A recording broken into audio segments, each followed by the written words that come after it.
로마서 1장 18절부터 23절의 말씀 다 찾으신 줄 알고 한 목소리로 함께 봉독하여 올리도록 하겠습니다.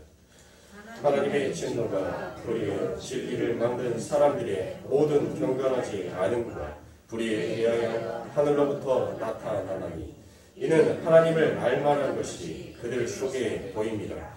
하나님께서 이를 그들에게 보이셨느니라. 창세로부터 그의 보이지 않는 것들 곧 그의 영원하신 능력과 신성이 그가 만드신 만물에 분명히 보여 알려졌나니 그러므로 그들이 핑계하지 못할지니라. 하나님을 알되 하나님을 영화롭게도 아니하며 감사하지도 아니하고 오히려 그 생각이 허망하여지며 미련한 마음이 어두워졌나니 스스로 지혜 있다 하나 어리석게 되어 썩어지지 아니하는 하나님의 영광을 썩어질 사람과 새와 짐승과 기어다니는 동물 모양의 우상으로 바꾸었느니라. 아멘.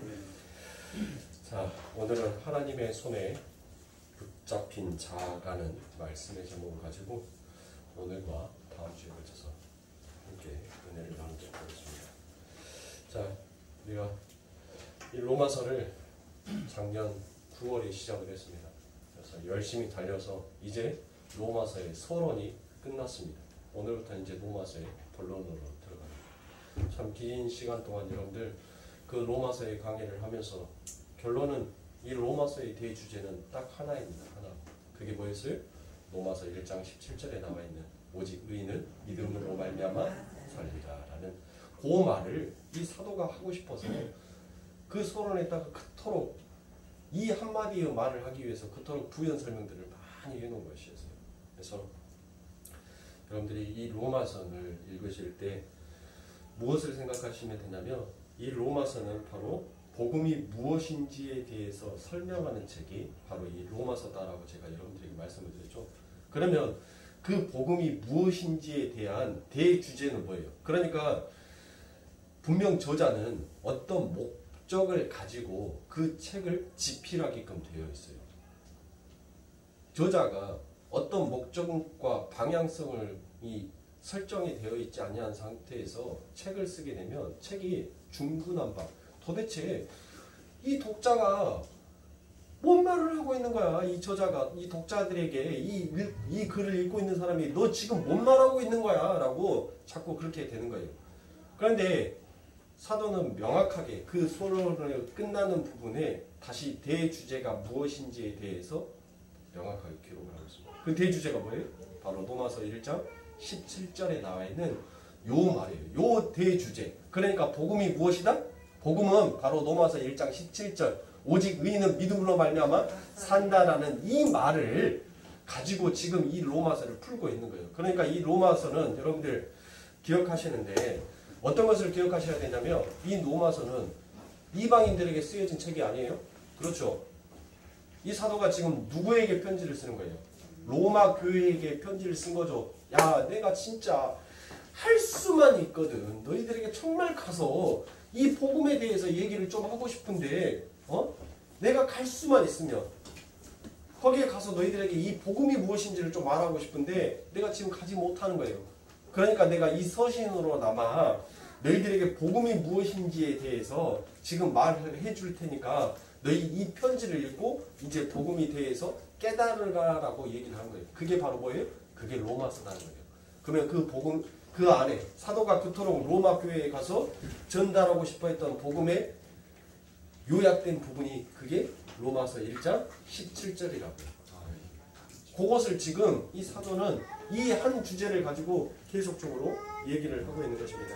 그래서 로마서 1장 17절에 복음에는 하나님의 의가 나타나서 믿음으로 믿음에 이르게 하나니 기록된 바 오직 의인은 믿음으로 말미암으라 살리라 함과 같으니라 라고 되어 있습니다. 자, 여러분들 그리고 난 다음에 18절에 이제 드디어 하나님의 진노가 불의로 진리를 막는 사람들의 모든 경건하지 않음과 불의에 대하여 하늘로부터 나타나나니 라고 되어 있죠. 근데 우리 개혁성경에서는 왜 자꾸 이렇게 헬라어에 빠져있는 단어들을 헬라어의 단어들을 자꾸 빼먹는지 모르겠어요. 제가 여러분들에게 말씀드렸던 것처럼 15절에 대해서 이야기를 하죠. 15절이 무엇입니까? 자, 15절 한번 다 같이 보시죠. 그러므로 나는 할 수 있는 대로 로마에 있는 너희에게도 복음 전하기를 원하노라 라고 되어 있어요. 그리고 난 다음에 16절에 무엇으로 이어집니까? 내가 복음을 라고 되어 있죠. 그러니까 여기에서 뭐가 빠져있다 했어요? 제가 기르가 빠져있다라 했죠. 기르라는 접속사가 빠져있어요. 왜냐하면이라는 이 말이 빠져있어요. 그러니까 사도는 지금 뭔 얘기를 하는 거예요? 내가 너희들에게 지금 로마에 있는 너희들에게 가서 내가 복음을 전하고 싶은데 그 복음 전하고 싶은 이유가 무엇이냐면 바로 16절 왜냐하면 내가 복음을 부끄러워하지 아니하노니 이 복음은 모든 믿는 자에게 구원을 주시는 하나님의 능력이 됨이라. 먼저는 유대인에게요 그리고 헬라인에게다라고 이렇게 얘기를 합니다. 그리고 난 다음에 뭐라 하는 거예요? 이렇게 된 이유가 무엇인지를 설명하는 것이 바로 17절이에요. 그리고 난 다음에 또다시 오늘 본문 앞에 뭐가 빠져있냐면 이 기르라는 접속사가 빠져있어요.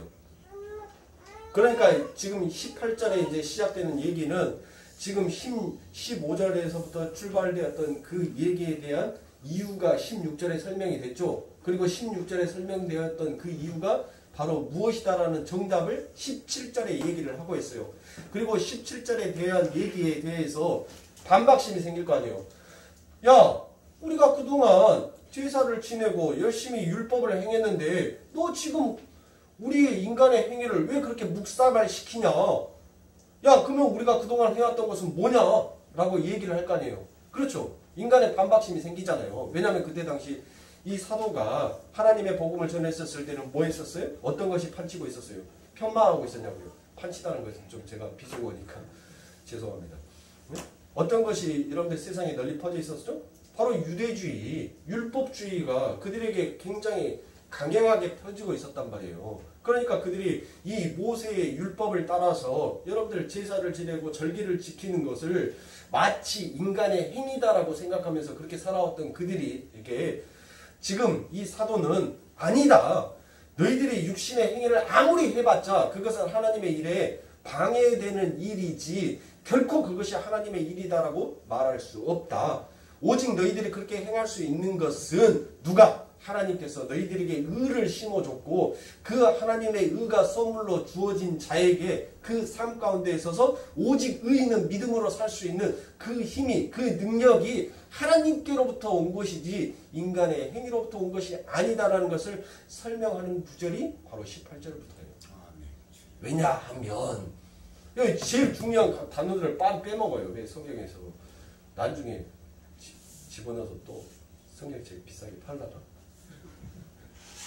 왜냐하면 여러분들 그러니까 여러분들이 가지고 계시는 그 성경책에다가는 기르라는 접속사 왜냐하면이라는 말을 넣으면 지금 사도가 무슨 얘기를 하고 싶어서 자꾸 이렇게 얘기를 하는지에 대해서 이해가 돼요. 단락이 굳이 나눠지지 않아야 될 단락들을 나누어 가면서 여러분들 말을 자꾸 끊어버리는데 그러면 성경을 이해하기가 힘들어요. 편지를 쓸 때 여러분들이 사랑하는 님에게 편지를 쓸 때 1장, 1절 사랑하는 자기야 2절 보고 싶어 3절 당신이 그리워 4절 이렇게 합니까? 안 하죠. 안 하지. 그렇게 안 하잖아요. 사랑하는 허니야 보고 싶어 당신을 방금 보고 왔는데 왜 또 내 눈앞에 어른거리는지 여러분들 이렇게 쭉 이어 쓰잖아요. 그러니까 자꾸 장과 절을 여러분들 나눠서 이렇게 보니까 자꾸 성경이 말씀이 매끄럽게 쭉 이어져 가지를 못하는 거죠. 그리고 진짜 중요한 단어들을 자꾸 빼먹어요. 성경에서. 그러니까 여러분들 성경책에다가는 18절에 대한 기르라는 왜냐하면이라는 그러니까 지금 17절에 대한 그에 대한 부연 설명을 18절부터 쭉 해 나아가고 있는 것입니다.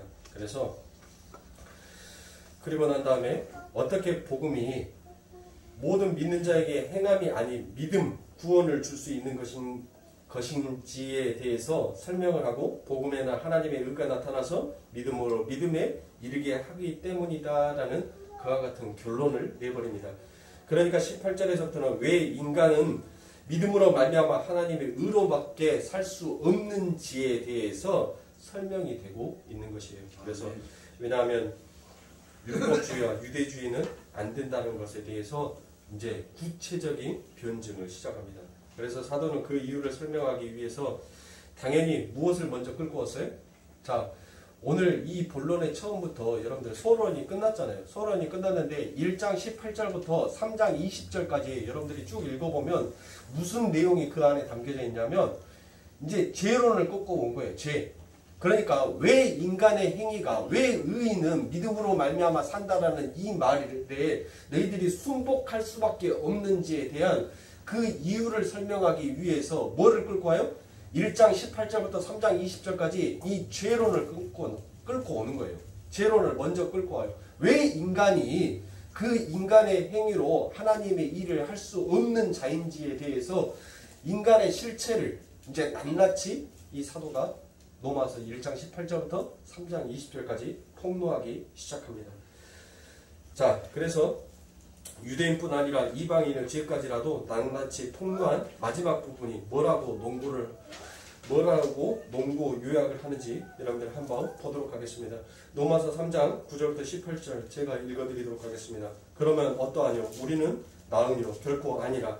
유대인이나 헬란이나 다 죄 아래 있었고 우리가 이미 선악하였느니라. 기록된 바 의인은 없나니 하나도 없으며 깨닫는 자도 없고 하나님을 찾는 자도 없고 다 지우자 한 가지로 무익하게 되고 선을 행하는 자는 없나니 하나도 없도다. 저희 목구멍은 열린 무덤이요 그 혀로는 속임을 베풀며 그 입술에는 독사의 독이 있고 그 입에는 저주와 악독이 가득하고 그 발에는 피를 흘리는데 빠른지라. 파멸과 고생이 그 길에 있어 평강의 길을 알지 못하였고 저희 눈앞에 하나님을 두려워함이 없느니라. 함과 같으니라 하고 되어 있습니다. 자, 보십시오. 지금 사도는 뭐라고 하고 있어요? 지금 다 똑같다는 거예요. 너희들이 지금 하나님 앞에 선택받은 선민이다라고 얘기하는데 유대인이나 헬라인이나 믿는 자나 믿지 아니한 자나 전부 다 어디 아래 있다고요? 하나님의 진노 아래, 죄 아래 놓여 있었던 자들이란 거예요. 너희가 뭔 특출나서 너희들이 그 헬라인이나 유대인이나 헬라인이나 이방인들처럼 너희들의 행동이 어떤 것이 좀 특별해서 그래서 너희들이 하나님의 선민이 된 것이 아니다라는 것이에요. 오직 하나님의 그 긍휼과 그 자비하심이 베풀어진 자가 그 자가 의인이고 그 자가 곧 구원을 받는다라는 것을 지금 사도는 로마서 3장 9절부터 18절의 말씀에 이야기하고 있는 것입니다.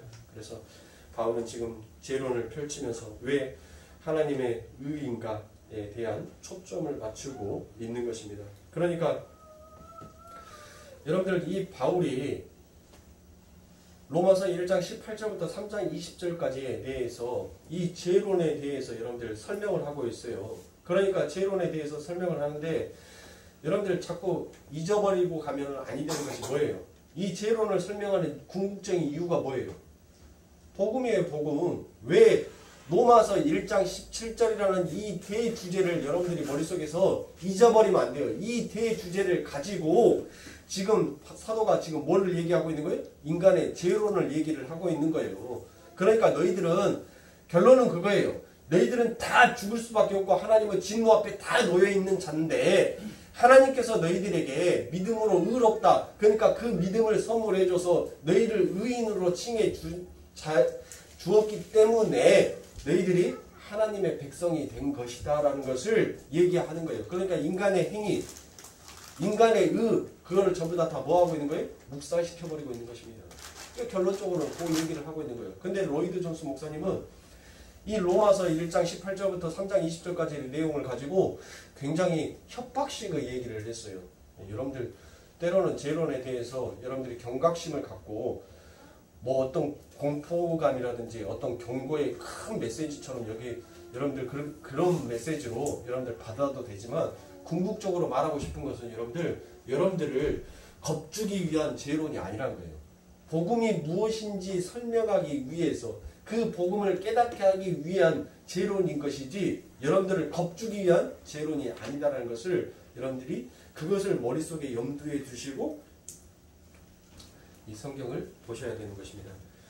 그래서 바울은 지금 재론을 펼치면서 왜 하나님의 의인가에 대한 초점을 맞추고 있는 것입니다. 모든 인간들은 다 죄인으로 선고를 내린 후에 그래서 하나님의 의가 준비되었다라는 복음에 초점을 두고 있는 것입니다.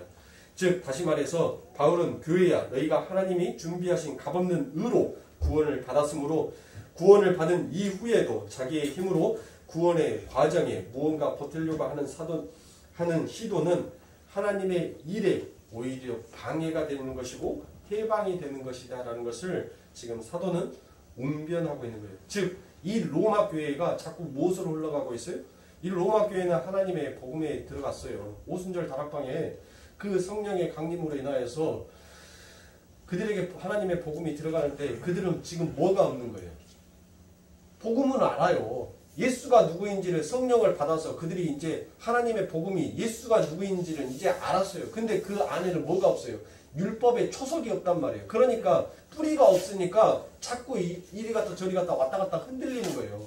그러니까 로마 교회가 자꾸 그 안에 복음에 대한 율법에 대한 정확한 의가 없으니까 뭐를 하는 거예요? 자꾸 흔들리는 거예요. 아 이게 또 맞는 것 같네? 아 이렇게 하니까 누군가가 와서 얘기를 하는 거예요. 야 하나님께서 진짜 너희들에게 그렇게만 하라고 했냐? 너희들이 하나님께서 복을 주시는데 하나님께서 너희들에게 복을 주기 위해서는 너희들이 무엇인가 하나님을 기쁘시게 하는 일을 해야 되지 않겠느냐? 자꾸 이런 식으로 얘기를 하니까 뭐 하는 거예요? 아 그래 하나님을 기쁘게 하기 위해서는 우리가 무엇인가를 해야 되겠다. 그 무엇인가 하는 것이 뭐였어요? 아 고아와 가부들을 구제하고 착하게 사는 거, 이 윤리와 도덕을 지키는 거. 그렇게 함으로 인하여서 내가 이 세상과 구별되는 자의 삶을 살아감으로 인하여서 하나님을 기쁘시게 할 수 있겠구나라는 그와 같은 단순한 생각으로 거기에 멈춰버린 거예요. 그러니까 지금 사도는 그 얘기를 한 거예요. 인본주의는 아니야. 그걸로서 너희들이 그렇게 하나님의 구원을 받은 것이다라고 생각하면 안 돼라고 얘기를 하는 것입니다. 그래서 구원의 결과로 맺어지는 것이지 구원은 결과로 맺어지는 것이지 절대 조건으로 될 수 없다는 것을 오히려 피력하고 있는 것입니다. 당시 초대교회는 예수를 믿는다고 하는 사람들 사이에 유대주의와 율법주의가 여전히 편마하게 퍼져 있었던 것입니다. 지금 여러분들 우리들은 초대교회만 그랬습니까? 초대교회만 율법주의고 초대교회만 유대주의였습니까? 아니죠. 지금 오늘날 교회들도 얼마나 유대주의, 율법주의, 기복주의, 성공주의, 번영신약이 여러분들 얼마나 많이 판을 치고 있습니까? 마치 하나님 앞에 세상의 모든 것들을 전부 다 기도하고 응변하면 하나님께서 전부 다 하나님 앞에 지성을 드리면 하늘도 탐복하여서 하나님께서 그 모든 것을 다 이루어 주실 것이다라고 여러분들 생각하는데 여러분들 하나님은 때에 맞춰서 일을 하셔요. 내가 기도를 해서 하나님께서 들어주시고 내가 기도를 안 해서 하나님께서 안 들어주시고 아니에요. 하나님은 그 기도를 통하여서 하늘의 백성이 왜 하나님만을 의지하면서 살아야 하는지를 그 기도를 통하여서 하나님께서는 가르치시는 것이지 내가 기도를 해서 하나님께서 들어주셨다. 내가 기도를 안 하니까 하나님께서 안 들어주셨다가 아니에요. 여러분들. 하나님은 때에 맞춰서 일을 하신다니까요. 그런데 그러면은 우리는 기도할 필요 없네? 우리는 하나님 앞에 부르질 필요가 없네? 여러분들 그게 아니라고요. 아니 그러면 여러분들 밥을 왜 먹어요? 예? 밥을 왜 먹습니까? 밥 안 먹어도 되잖아요. 밥 안 먹어도 살 수 있는데. 그러니까 기도라는 것은 여러분들 우리가 하나님과 왜 내가 하나님만을 절대적으로 의지할 수밖에 없는지 왜 하나님을 우리가 찾을 수밖에 없는지를 하나님께서 가르치시기 위해서 우리의 입을 열어서 기도하게 만드시는 거예요. 우리의 사건과 우리의 어려움과 우리의 공고함을 통하여서 나의 궁핍함과 나의 결핍을 통하여서 그 하나님의 이름을 부르지음으로 내 삶에 들어오는 그 결핍을 하늘의 것으로 메어가고 하늘의 것으로 채워가는 방법을 하늘의 삶의 원리를 하나님께서 가르치시는 거예요. 그런데 대부분 사람들이 어떻게 생각을 합니까? 내가 기도하니까 하나님이 이루어졌대요.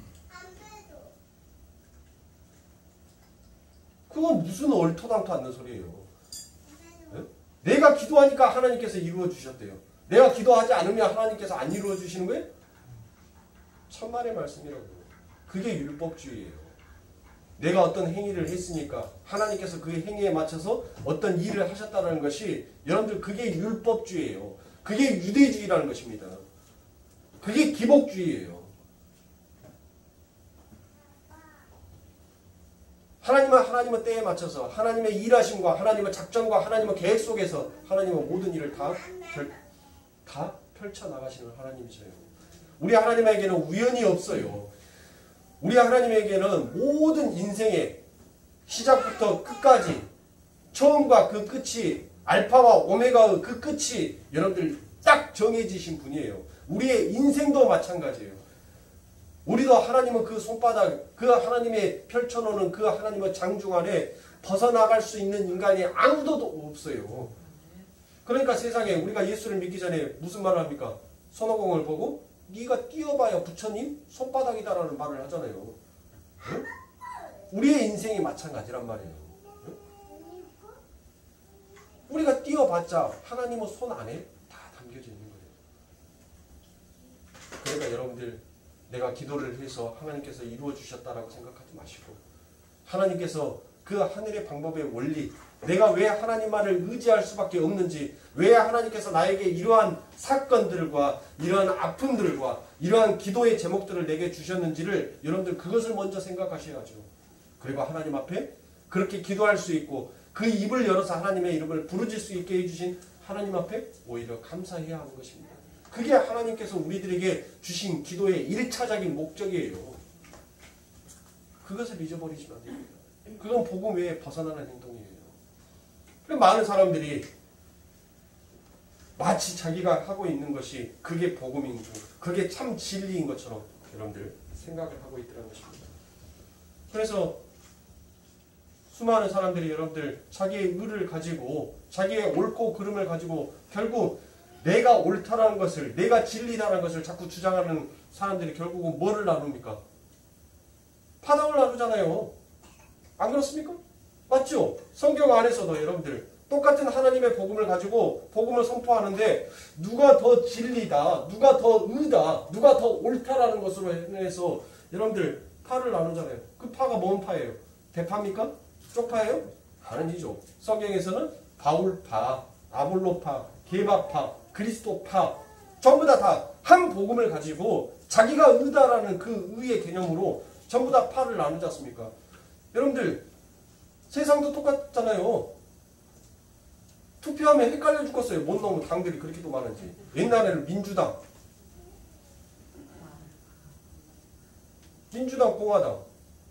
공화당인가요? 새누리당. 옛날에는 1번 아니면 2번만 찍으면 됐어요. 근데 요즘은 뭔 놈의 파가 그렇게도 많은지, 뭔 놈의 의인이 그렇게도 많은지. 오늘 우리가 읽었던 본문 말씀에는 뭐라고 했습니까? 사도가 뭐라고 결론을 지어요? 로마서 3장에 가면 여러분들 의인은 없나니 하나도 없다라고 딱 결론을 지어버려요. 인간이 전부 다 모든 다 하나님의 하나님 안에서 전부 다 죄인으로 하나님의 진노 안에 다 들어있는 자인데 그 중에 하나님의 선물로서 특별히 의인으로 인쳐진 자 그들 외에는 전부 다 뭐다라는 거예요. 의인은 없나니 하나도 없다라고 사도가 딱 결론을 내려버린다니까요. 제가 그에 대한 부연 설명들은 여러분들에게 이 로마서 1장을 하면서 서론 부분에서 충분히 설명을 해드렸으니까 더 이상 부연 설명을 드리지 않도록 하겠습니다. 그래서 사도 바울은 지금 그런 것들을 다 깨부시고 있는 것입니다. 너희는 의인이 아니다는 거예요. 너희의 행위가 너희가 지금 전하고 있는 그 복음이 그 안에 복음, 진리, 그 말씀이 예수로 들어있지 아니한다면 너희들은 지금 헛된 일을 하고 있다는 것을 지금 사도가 그것을 깨부수고 있는 거예요. 그것을 깨고 있는 것입니다. 그래서 로마 교회를 죄 아래 있는 자로 기소해버리고 있습니다. 그리고 거기에 부여 써진 용서라는 하나님의 의를 오롯하게 여러분들 드러내고 있는 것입니다. 사도 바울은 그러면서 의인은 없나니 하나도 없다라는 결론을 내립니다. 즉 로마교회 너희도 죄인이라는 것을 확인시키고 있는 것이지요. 그런데 너희에게는 값없는 은혜가 부어졌다는 것을 각인시키고 있어요. 각인시킨다는 것은 여러분들 옛날에 흉악한 죄를 지으면 뭐를 합니까? 그 죄수 이마에다가 너는 추악한 죄인이라는 것을 딱 찍어버리죠. 네. 그러니까 오직 의인은 하나님께서 머리에다가 각인시켜 놓은 거예요. 너 의인하고. 근데 그 의인으로 각인된 것은 우리가 한 것이 아니라는 거예요. 바로 하나님께서 해주신다는 거예요. 여러분들 소 키우는데 봐보세요. 내가 키우는 소가 전부 다 툭불이지. 누가 자기가 키우는 소가 B등급 맞으면 좋아할 사람 있어요? 없죠. 내가 키우는 소는 전부 다 툭불이에요. 툭불. 네? 플러스 2개가 달려있는 툭불이라니까요. 그런데 그것은 네가 내린 감정이라는 거예요. 그래서 정확한 지식을 가지고 있는 그 도축사들이 그 소를 잡아가지고 결론을 내기죠. 이거는 투뿔, 이거는 원뿔, 이거는 A, 이거는 B, 이거는 C. 그 등급은 자기가 매기는 것이 아니에요. 다른 타인이 매겨주는 것이에요. 즉 의인은 내 스스로 의인이다라고 하는 것은 의가 아니라는 거예요. 타인이 나를 의인으로 여겨준 자가 진짜 의인이다라는 것을 지금 사도는 이야기하고 있는 것입니다. 그래서 이 제로는 결론 부분인 3장 18절부터 아니 3장 19절부터 28절까지는 보시면 사도가 무슨 말을 하고 싶어 하면서 그렇게 길게 인류의 죄악을 나열하고 나서는지에 대해서 우리는 잘 이해할 수 있습니다. 로마서 3장 19절부터 28절의 말씀 제가 읽어드리도록 하겠습니다. 우리가 알거니와 무릇 율법이 말하는 바는 율법 아래 있는 자들에게 말하는 것이니 이는 모든 입을 막고 온 세상으로 하나님의 심판 아래 있게 하려 함이니라. 그러므로 율법의 행위로 그 앞에 의롭다 하심을 얻을 육체가 없나니 율법으로는 죄를 깨달음이라. 이제는 율법 외에 하나님의 한 의가 나타났으니 율법과 선지자들에게 증거를 받는 것이라. 곧 예수 그리스도를 믿음으로 말미암아 모든 믿는 자에게 미치는 하나님의 은이 차별이 없느니라. 모든 사람이 죄를 범하였음에 하나님의 영광에 이르지 못하다니 그리스도 예수 안에 있는 구속으로 말미암아 하나님의 은혜로 값없이 의롭다 하심을 얻을 자가 되었느니라. 이 예수를 하나님의 그의 피로 인하여 믿음으로 말미암는 화목제물로 세우셨으니 이는 하나님께서 길이 참으시는 중에 전에 지은 죄를 간과하심으로 자기의 의로우심을 나타내려 하심이니 곧 이때에 자기의 의로우심을 나타내서 자기도 의로우시며 또한 예수 믿는 자를 의롭다 하려 하심이라. 그런즉 자랑할 때가 어디뇨 있을 수가 없느니라. 무슨 법이로냐 행위로냐 아니라 오직 믿음으로 믿음의 법이로니라. 그러므로 사람이 의롭다 하심을 얻은 것은 율법의 행위에 있지 않고 믿음으로 되는 줄 우리가 인정하노라라고 되어 있습니다. 자 보십시오. 사도 바울이 거의 3장에 걸쳐서 인간들의 죄악성을 낱낱이 고발을 한 후에 그런데도 너희가 율법 즉 행위를 가지고 하나님 앞에서 구원을 운운할 수 있느냐라고 묻고 있는 것입니다. 그러면서 로마서 1장 17절에서 확인 도장을 우리들에게 꽝 찍어주고 있는 것입니다. 하나님이 준비하신 의에 대해서 구체적으로 설명을 하기 시작합니다. 그러니까 이 제론이라는 초점은 바로 어디에 있는 거예요? 이 제론의 초점은 너희들 똑바로 살아가가 아니죠. 그렇죠? 그러니까 우리가 율법의 의, 우리의 행위의 의로 이 제론을 읽게 되면 뭘로 결론을 맺게 돼요? 아, 착하게 살아야 되겠구나. 똑바로 살아야 되겠구나. 안 그러면 우리 큰일 나겠구나 라고 그렇게 가요. 근데 복음이 무엇인지를 아는 자, 그 하나님의 의가 내게서부터 출발하는 것이 아니라 하나님에서부터 출발했다는 것을 아는 자는 바로 무엇하는 겁니까? 그 하나님의 구원, 그 하나님의 긍휼, 그 하나님의 사랑이 나를 덮어주셨구나. 나는 여전히 죄인임에도 불구하고 하나님께서 나를 이토록 사랑해 주셨구나. 그것을 깨닫고 그것을 알면서 그렇게 성도로서 작은 자기 부인의 삶을 살아가면서 그것을 인정하면서 걸어가는 자의 삶이 곧 그게 뭐예요?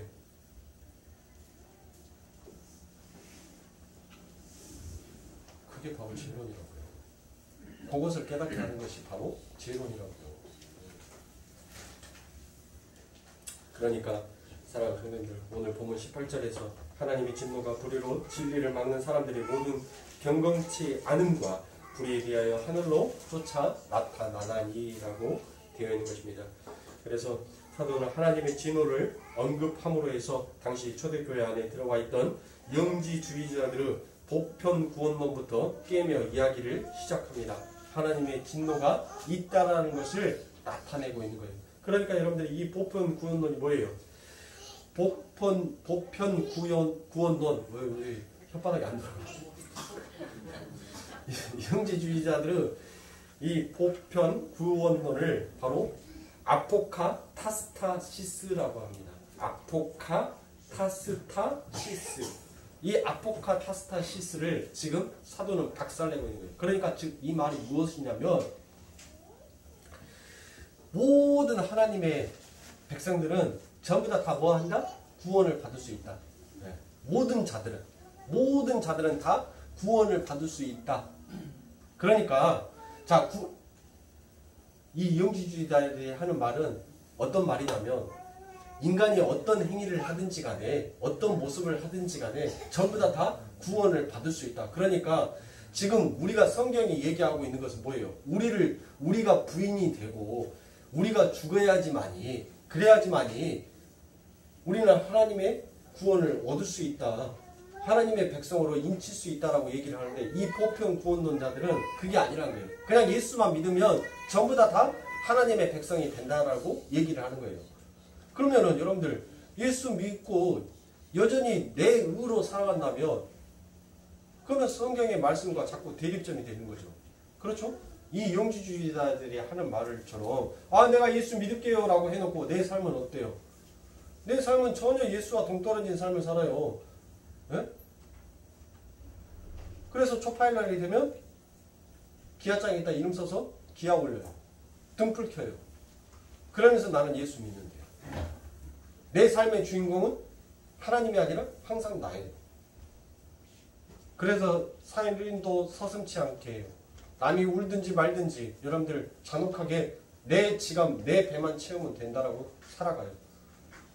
그리고 율법의 의로서, 율법의 행위로서는 열심히 나는 선한 자, 나는 착한 자, 나는 선민, 나는 율법을 다 지킨 자다라고 얘기를 하면서 살아가요. 여러분들 그 자가 과연 구원을 받을 수 있나요? 그런 자가 천국에 들어갈 수 있습니까? 그러면 우리 예수님께서 하시는 말씀은 전부 다 둘 중에 하나는 거짓말이잖아요. 그렇지 않아요? 우리 예수님이 거짓말하고 있는 것이 우리 예수님이 거짓말하고 있든지 아니면 이 영지주의자들이 거짓말하고 있든지 그런데 우리가 믿고 있는 것은 누구예요? 영지주의자가 아닌 예수를 믿고 있잖아요. 그렇죠? 그러면 우리 예수님이 진리시잖아요. 그러니까 여러분들 우리는 오직 예수만 의지하고 가는 거예요. 그러면서 거기 안에서 여러분들 지금 여러분들에게 뭘 끊으라고 하는 게 아니에요. 여러분들은 여전히 그 죄를 끊을 수 없는 하나님 나는 면목 없는 자입니다라는 것을 고백하고 가는 것이 그게 자기 부인이라고요. 그게 나를 죽이는 거예요. 그것을 깨닫지 못하는 자. 야! 내가 왜 죄인이야? 내가 뭔 죄를 졌까? 내가 언제 사람 죽여봤어? 내가 다른 사람들 피눈물 나게 내가 다른 사람이 있는 지갑 벌려서 내가 돈을 훔쳐봤어? 나 그런 죄 지은 적 없는데 너 왜 나한테 자꾸 죄인이라게? 이렇게 하는 사람들은 뭐예요? 아직 죄가 무엇인지를 깨닫지 못하는 자예요. 근데 진짜 하나님의 구원, 하나님의 은혜, 복음이 무엇인지 아는 자는 그래 맞다. 내 마음으로 내 형제를 미워했었지. 내 마음으로 사람의 외모를 취하면서 그 사람의 높고 낮음을 평가했었지. 그래. 나 같은 자가 하나님께서는 나를 높고 낮음이 아닌 하나님과 동등된 자리 오히려 그의 친아들 그 예수보다 나를 더 사랑해주는 자로 하나님은 나를 그렇게 섬겨주셨지. 그것을 깨닫고 아는 자가 그것을 진짜로 깨닫는 자가 그게 하나님의 복음을 이해하는 자예요. 그 복음을 이해하는 자가 성경에서 뭐라 하는 거예요? 그 자가 의인이다라고 얘기를 하고 있는 것입니다. 자, 그런데 그러한 하나님의 진노가 어디에 떨어진다고 해요? 불의로 진리를 막는 자들에게 떨어진다라고 얘기를 합니다. 그래서 우리는 여기에서 먼저 진리가 무엇인지에 대해서 규명을 해야 합니다. 그래야 불의가 무엇인지를 우리가 뭐 할 수 있어요? 정의할 수 있기 때문입니다. 여러분들 진리라는 것이 뭐라고 했죠? 진리를 헬라어로 알레테이아라고 말씀을 드렸죠. 그 단어가 영어로는 truth라고 해요. truth. 그렇죠? 진실, 진리라고 하잖아요. truth. 진짜 원형. 그러니까 실체, 진짜 원형. 그것을 우리가 알레테이아, 진리다라고 얘기를 한다는 것입니다. 그래서 바로 그 구약시대의 그림자의 예표로 설명된 것이 바로 신약시대의 실체로 나타나지요. 그리고 히브리서의 논지를 따르면 구약 사람들에게는 증거를 주었지만 약속의 실체는 주지 않았다라고 얘기합니다. 그 약속의 실체가 바로 무엇이다라고 제가 말씀을 드렸죠? 바로 그게 예수 그리스도라고 여러분들에게 말씀을 드렸습니다. 주님께서도 이 똑같은 단어를 쓰신 적이 있습니다. 요한복음 4장 24절에 보면 하나님은 여기시니 예배하는 자가 신령과 진정으로 예배할지니라 라고 말씀합니다.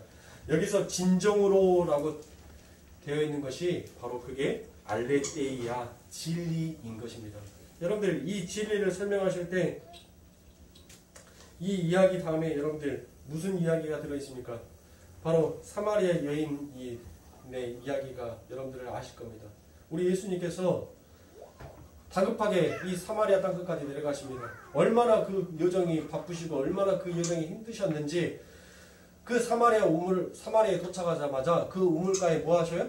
털썩 주저앉아 버리시고 마십니다. 왜 예수님께서 그토록 힘들게 그 사마리아 땅까지 그렇게 열심히 내려가셨을까요? 무엇 때문일까요? 하나님의 백성이 그곳에 있기 때문입니다. 하나님의 백성을 찾아서 그 하나님께서 우리가 성령이 침 삼킬 틈 없이 일하신다라는 그 모습을 바로 예수님께서 보여주고 계시는 거예요. 한 영혼을 구원하시기 위해서 예수님께서 얼마나 바삐 움직이고 계시는지, 하나님의 일하심이 얼마나 침 삼킬 틈 없이 그렇게 일하고 계시는지를 예수님께서 마치 사마리아의 그 우물가를 찾아가시는 그 모습처럼 그려지고 보여주고 있는 것입니다.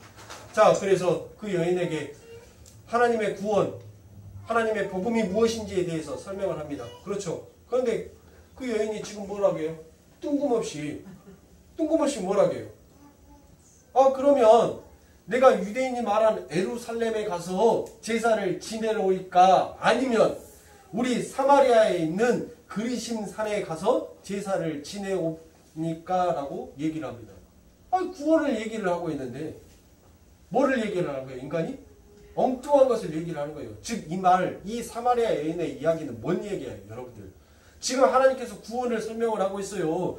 그 구원은, 그 은혜는 네가 진짜 결핍되어 있는 것, 너는 행복을 찾기 위해서 5 남자를 갈아치웠지만 여전히 네 안에는 결핍이 있고 여전히 네 안에는 채우지 못하는 인간의 욕망이 그 안에 잠재어 있는데 네가 무슨 행위로 네가 5명의 남자를 갈아치웠음에도 불구하고 행복에 대한, 사랑에 대한 결핍이 있는데 네가 거기에다가 지금 무슨 행위를 또 하겠다는 거냐?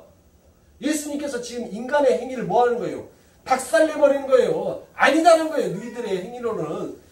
너희들의 행위로 어떤 행복을 추구하고 어떤 세상의 것을 결핍을 채워보겠다라고 하는 그 인간의 행위가 아니다는 거예요. 복음은 오직 내가 죽어야지만이, 내가 너희들의 제물이 되어서 죽어야서 너희들의 그 부족하고 결핍되어 있는 것을 채워야지만이 너희들이 채워질 수 있다는 것을 하나님께서, 우리 예수님께서 지금 이 사마리아의 여인을 통하여서 얘기를 하는 거예요. 그러니까 이 사마리아 여인은 곧 우리예요.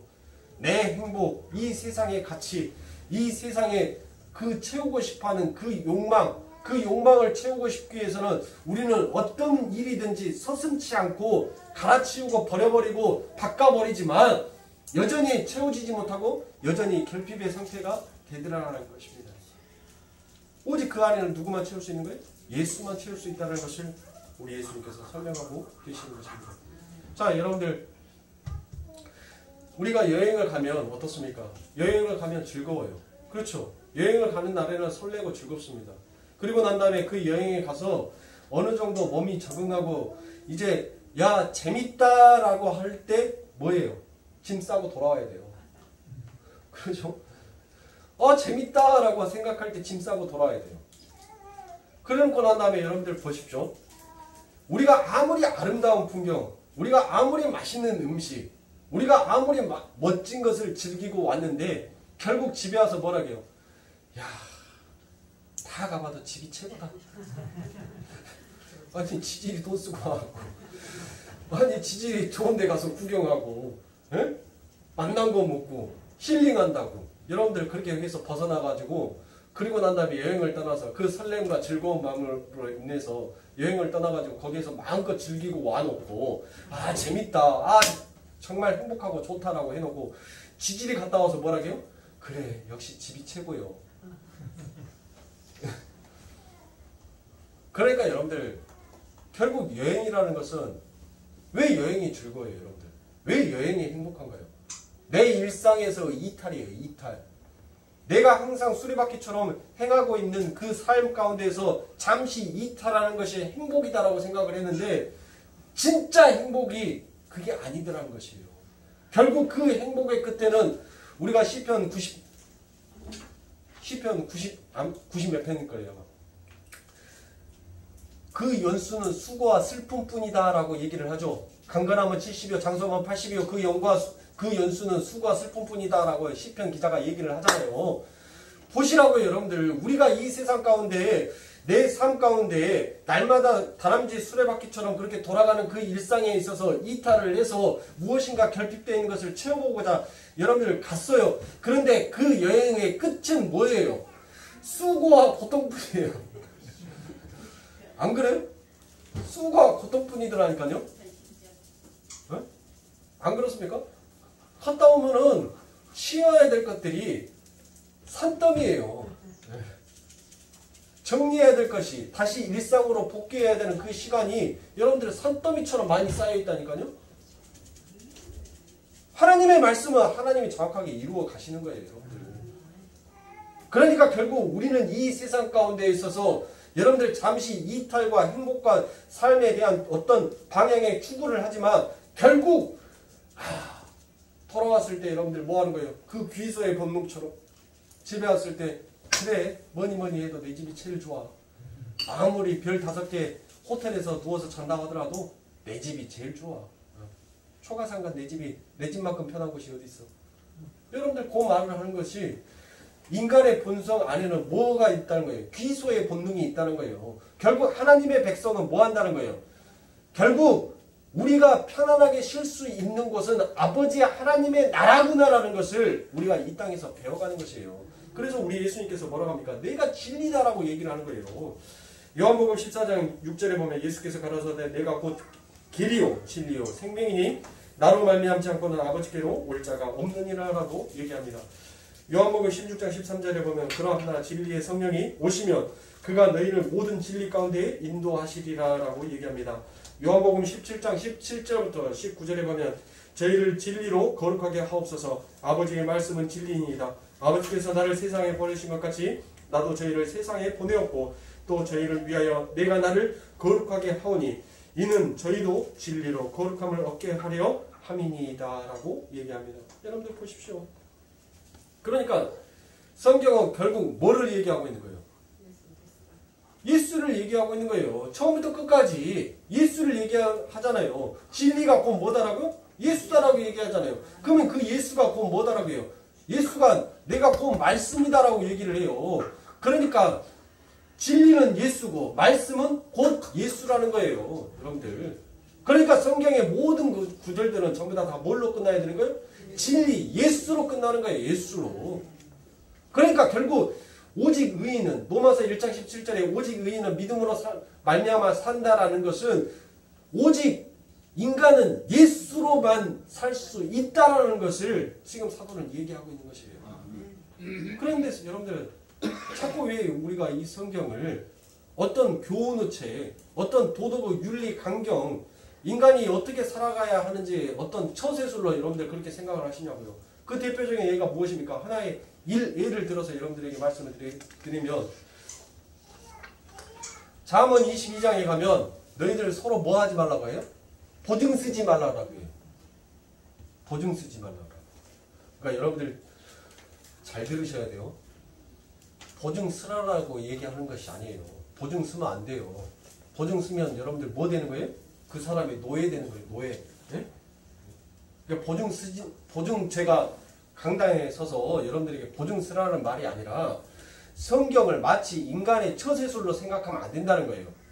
즉, 이 말씀은 보증 쓰라라는 말이 아니라 성경은 누구로 끝나야 된다고요? 예수로 끝나야 된다 했죠. 인간의 처세술이 아니다라고 했어요. 그러니까 성경을 사사로이 인간의 처세술로 여겨서 그렇게 풀어버리면 안 된다는 것을 하나님께서 설명하고 있는 것이에요. 자, 잠언 22장 26절에 보면 너는 사람으로 더불어 손을 잡지 말며 남의 빛에 보증이 되지 말라라고 얘기합니다. 그러면 여러분들 이 말씀은 잠언 27장의 말씀으로 풀어야 그래야지 해석이 되는 말씀이에요. 22장 26절의 말씀을 인간의 처세술, 인간의 행위나 인간의 교훈으로만 풀어버리면 성경은 인간이 살아가는데 이렇게 해서는 안 되겠구나, 이렇게 하면 좋겠구나라는 것을 가르치는 그와 같은 하나의 윤리 강령의 책이 되어버리지만 잠언 27장의 말씀을 여러분들이 읽어보면 지금 22장에 쓰여있는 말씀이 지금 무슨 말씀인지를 여러분들 우리가 이해할 수 있는 거예요. 자, 잠언 27장 12절부터 13절에 보면 타인을 위하여 보증이 된 자의 옷을 취하라. 외인들의 보증이 된 자는 그 몸을 볼매 잡힐지니라. 자, 여러분들 이 이야기가 잠언 27장에 나와 있는 이야기가 누구의 이야기가 적어져 있습니까? 예수의 이야기가 적어져 있어요. 즉 보증 쓰지 말라라는 이 이야기는 무슨 말이에요?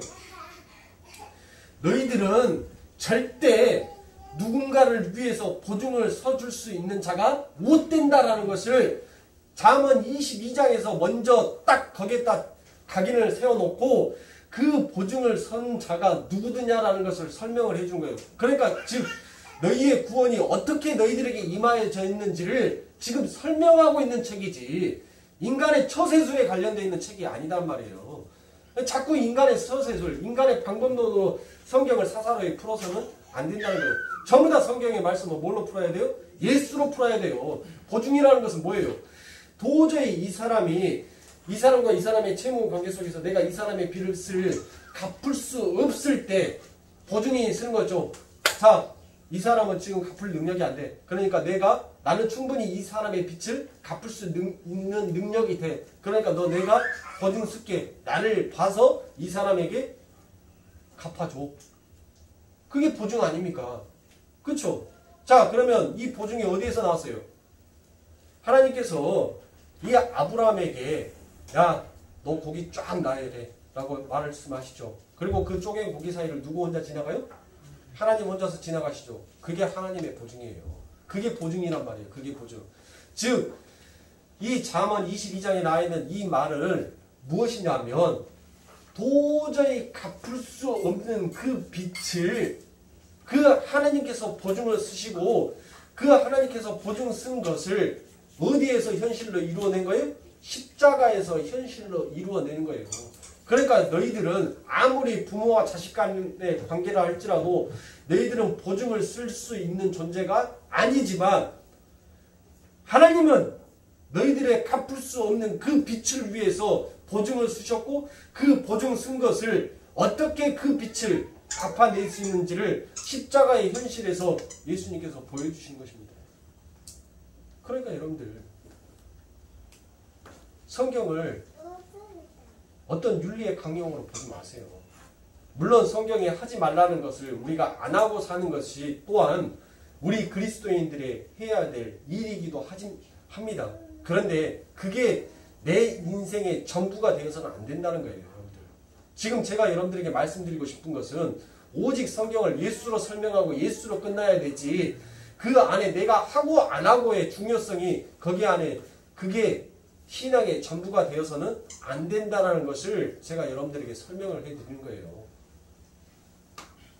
자, 그래서 사랑하는 성도님들, 그렇다면 불의로 진리를 막는다는 것이 무엇입니까? 바로 예수의 의를 전적으로 신뢰하지 못하고 거기에다가 인간의 의를 자꾸 보태려고 하는 것이 바로 그것이 진리를 막는 것입니다. 그래서 사도 바울은 17절에서 믿음으로 말미암아 의만 진짜이고 그 의를 소유한 자만 산다라고 그 말의 주제를 박아놓고 18절에 왜냐하면 예수님의 의만을 전적으로 의지 않고는 불의로 진리를 막는 자는 하나님의 진노를 받을 자이기 때문이다 라고 설명을 하고 있는 것입니다. 그러니까 바울은 지금 교회 안에서 여전히 남아있는 자기의 의싹해 유대주의, 율법주의를 하나님의 진노로 멸해져야 한다는 것을 지금 설명을 하고 있는 것이에요. 자, 그렇다면 이제 불의로 진리를 막는 자들의 특징인 경건치 않음과 불의가 무엇인지에 대해서 여러분들 한번 살펴보도록 하겠습니다.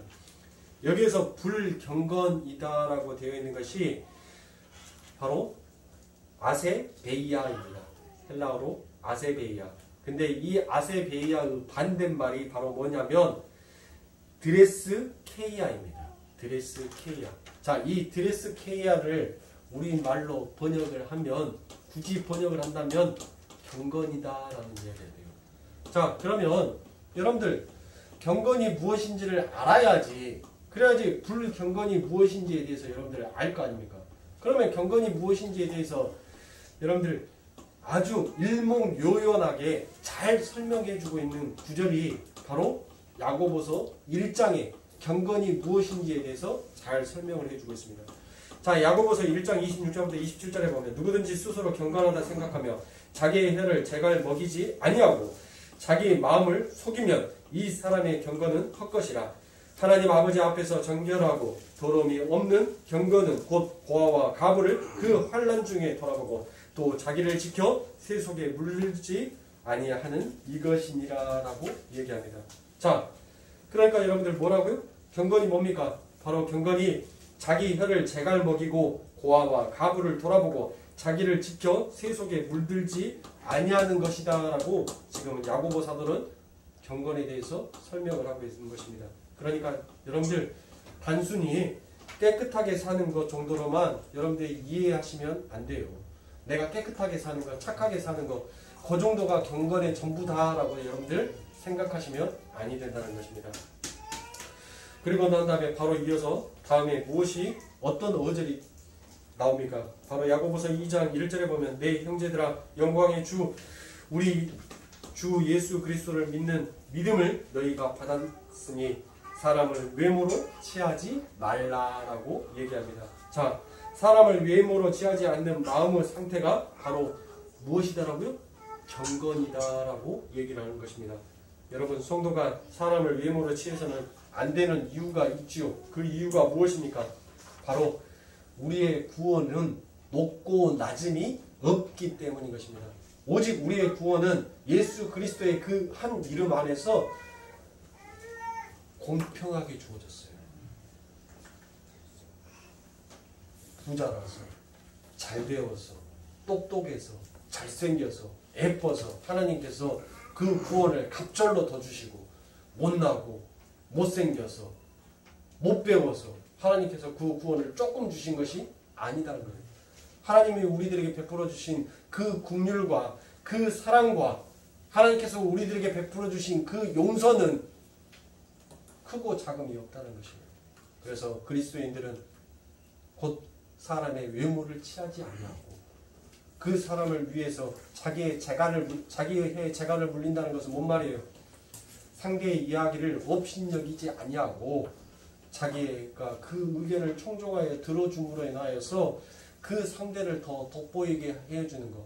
그러니까 그렇게 되려면 결국에는 거기 안에 뭐가 들어가는 거예요? 자기의 부정이 들어가야 되는 것이죠. 그러니까 여러분들 진짜 경건이라는 것은, 정말 경건이라는 것은 결국 그 하나님의 하나님의 긍휼, 하나님의 그 사랑이 무엇인지를 깨닫고 아는 자, 그러면서 그 속에서 그럼에도 불구하고 나는 여전히 죄인입니다라는, 그런데 하나님, 이 하나님의 의가 아니면 나는 도저히 살 수 없습니다. 그러니 하나님, 오늘 또 내게 그 하나님의 사랑, 그 하나님의 긍휼, 그 하나님의 용서를 내게 부어 주십시오라고 그것을 받을 수밖에 없는 그와 같은 면목 없는 자임을 하나님 앞에 고백하면서 걸어가는 것, 그게 경건한 자다라고 얘기를 하는 것입니다.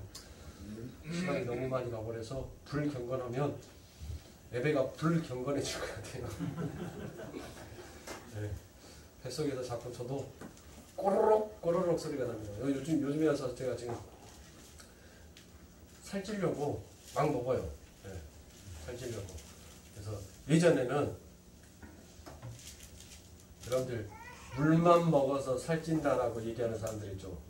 내가 뭐를 물처럼 많이 먹었는지 생각해 보십시오. 네? 제가 요즘 물만 먹어도 살찐다는 사람들은 그 말처럼 되기 위해서 제가 노력을 하고 있습니다. 내가 뭐를 물처럼 많이 먹어야지 살이 찔 수 있는가. 사랑하는 성도님들, 그리스도인들은 삶, 아버지 하나님의 삶, 그런데 오늘 또 우리는 면목 없는 자로서 하나님의 그 긍휼, 하나님의 그 은혜를 우리는 간구하면서 갈 수밖에 없는 자예요. 그게 우리의 모습인 것입니다. 그것을 인정하는 것이 그게 하나님의 의를 인정하는 자의 삶인 것입니다. 사랑하는 성도님들, 내 모습이 어떻든 내 모양이 어떻든 여러분들 그건 상관없어요.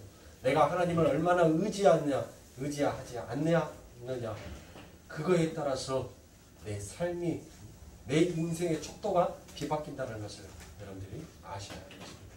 사랑하는 성도님들, 한 주간도 오직 하나님의 그 의만을 간구하시면서 하나님만을 붙들면서 하나님, 나 하나님 아니면 도저히 할 수 없으니까 하나님 나와 함께 해주세요. 그렇게 여러분들 하나님만 절대 의존할 수 있는 그와 같은 여러분들의 삶이 되시길 주님께 축원합니다. 기도.